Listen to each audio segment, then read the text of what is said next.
Hi guys, now as I'm sure most of you are aware, one of the best natural fire lighting resources here in Ontario is the silver birch. The bark is impregnated with some very flammable resin, and it's flammable to the point that you can actually light it even when it's wet. But you can't really just sort of take a spark to the raw bark. That won't work for fire lighting. You need to roughen it up and treat it before you can light it with a spark. Obviously if you've got a match or something like that, then you don't need to do anything, you just touch a flame to it and it'll go up straight away.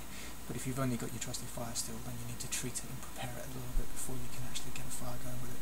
And today I'm going to show you the best way to do that. Okay, so when preparing your birch bark, ideally you want the outside to be as dry as possible.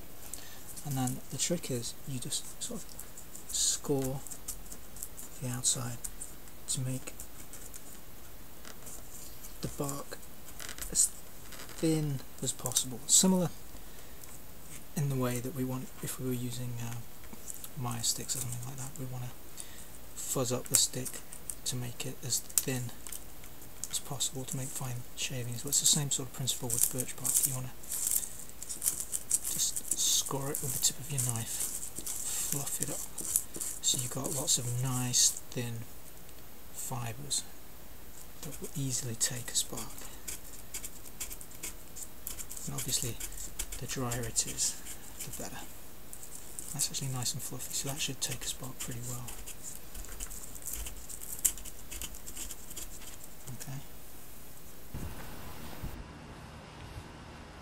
Okay.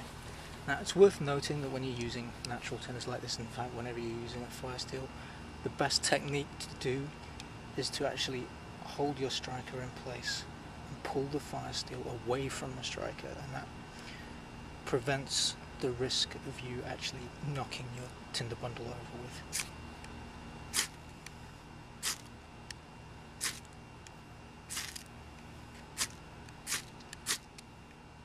And there we go.